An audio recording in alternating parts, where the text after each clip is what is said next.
Awal kisah adanya dua pemuda mendatangi majelis Umar bin Khattab. Di majelis tersebut para sahabat senior turut hadir guna membicarakan dan musyawarah beberapa hal tentang umat Islam pada masa itu.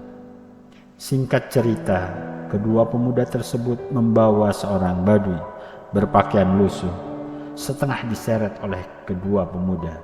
Kedua pemuda tersebut seperti menahan marah yang luar biasa, namun tetap mengendalikan diri demi menegakkan hukum Islam. Lantas keduanya berkata kepada Umar bin Khattab bahwa orang Badui yang diseretnya adalah pembunuh dari ayah yang sangat keduanya sayangi, dan keduanya ingin agar hukum Allah ditegakkan atas pembunuhan tersebut. Umar bin Khattab pun bertanya kepada sang Badui, apakah benar-benar melakukan hal yang diceritakan kedua pemuda tersebut? Dengan penuh penyesalan ia pun menjawab bahwa demikianlah ceritanya. Kedua pemuda itu berkata jujur. Umar bin Khattab pun bertanya kembali tentang penyebab dari pembunuhan tersebut. Sang Badui bercerita bahwa ia adalah penduduk di suatu padang pasir yang jauh. Kedatangannya ke sini adalah untuk menunaikan beberapa perkara muamalat, baik titipan para keluarga maupun penduduk lainnya di kampungnya. Suatu ketika ia menambatkan untanya, lantas entah bagaimana unta tersebut lepas dan memakan serta merusak kebun seseorang yang tidak dikenalnya. Sang pemilik kebun pun terbawa emosi. Ia memukul unta tersebut dengan lemparan batu yang mengenai unta tersebut. Akibatnya unta tersebut mati. Dirinya yang melihat pembunuh unta tersebut mengambil batu lalu melempar terkena kepada sang pemilik, lalu berujung kepada kematian. Kemudian kedua pemuda yang menemukannya lalu membawa dirinya sebagaimana diceritakan kedua pemuda tersebut. Sang Badui terlihat pasrah dan siap menjalani hukuman, sehingga Umar bertanya kepada kedua pemuda, mungkinkah kalian memaafkan orang ini? Kedua pemuda tersebut kompak untuk tetap menginginkan kisos. Namun sang Badui meminta keringanan. Ia menyatakan siap untuk dihukum, namun meminta waktu untuk kembali ke kampungnya untuk menyelesaikan hajat dan tanggungan kewajiban kepada orang yang memberinya amanat, serta berpamitan kepada keluarganya karena ia memiliki anak yang masih kecil. Umar pun berpikir, lantas bertanya kepada sang Badui, siapa yang akan menjadi jaminan bagimu? Ia pun melihat ke sekeliling, terdapat para sahabat, namun ia tidak mengenal satu pun di antaranya. Demikian pula para sahabat, seluruhnya terdiam karena mereka tidak mengenal sang Badui tersebut. Akhirnya terdengar suara dari Salman Al-Farisi. Salman bersedia menjadi jaminan bagi sang Badui tersebut. Umar pun menegur Salman bahwa jaminan ini bukan main-main karena berurusan dengan nyawa. Namun Salman tetap pada pendiriannya.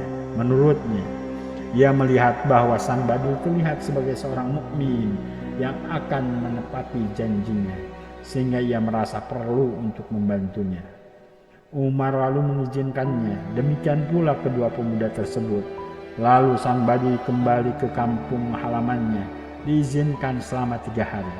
Sebelum hari dilaksanakan kisos di waktu asar yang disepakati.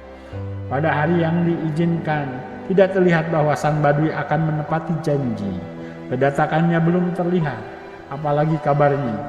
Sebagian sahabat mulai cemas. Akankah Salman dikorbankan karena bersedia menjadi jaminan?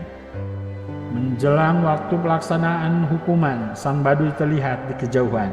Ia berlari, sembari kadang terjatuh dan bangun, seolah telah merasakan perjalanan yang sangat berat. Dengan langkah terseret, ia pun menghadap kepada Umar bin Khattab.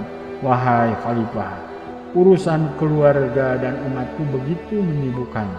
Hal ini yang membuatku terlambat. Aku pun lalu berusaha sekuat tenaga untuk kemari. Bahkan kupacu kudaku hingga ia mati kelelahan di perjalanan, sehingga aku meneruskan perjalanan hingga tempat ini dengan berlari. Umar sang khalifah bertanya, bukankah engkau bisa saja melarikan diri karena semua orang tidak mengetahui asal usul dirimu? Sang Badui menjawab, aku khawatir bahwa nanti ada orang yang berkata bahwa kaum muslimin tidak ada lagi yang menepati janji. Antara puas dan kurang puas dengan jawabannya, Umar melontarkan pertanyaan kepada Salman. Wahai Salman, mengapa engkau menjadi jaminan bagi seorang yang tidak pernah engkau kenal? Bahkan mungkin pula ia mengingkari janjinya. Salman menjawab, aku khawatir bahwa nanti akan ada orang berkata bahwa kaum muslim tidak ada lagi yang berprasangka baik kepada janji orang lain. Salman pun balik bertanya, wahai Amirul Mukminin, mengapa pula engkau mengizinkannya untuk kembali kepada keluarganya selama 3 hari? Bukankah ia juga mungkin akan ingkar janji? Umar bin Khattab menjawab, aku khawatir bahwa nanti akan ada orang berkata bahwa kaum muslimin tidak ada lagi yang bersifat pemaaf. Mendengar semua dialog tersebut, sebagian kaum muslimin telah meneteskan air mata, kagum atas ketegaran dan ketaguhan mereka dalam menjalankan dan menegakkan prinsip dan agama. Ternyata kedua pemuda tersebut tersentuh hatinya. Wahai Amirul Mukminin, kami telah memaafkan orang Badui ini. Bebaskan ia dari hukuman kisos. Kalian berdua apa-apaan ini? Apa alasan kalian mengampuninya? Umar bertanya kepada kedua pemuda tersebut. Salah satu dari keduanya menjawab, kami khawatir bahwa nanti akan ada orang berkata bahwa kaum muslim tidak ada lagi yang mau mengampuni kesalahan saudaranya. Allahu Akbar. Sebagian besar hadirin bertakbir dan berurayan air mata. Kesemua pemuda dan sang Badui saling berpelukan. Sungguh ternyata keimanan yang kuat dapat muncul dalam bentuk sikap pahlawan menepati janji dan juga pemaaf dan pengampun.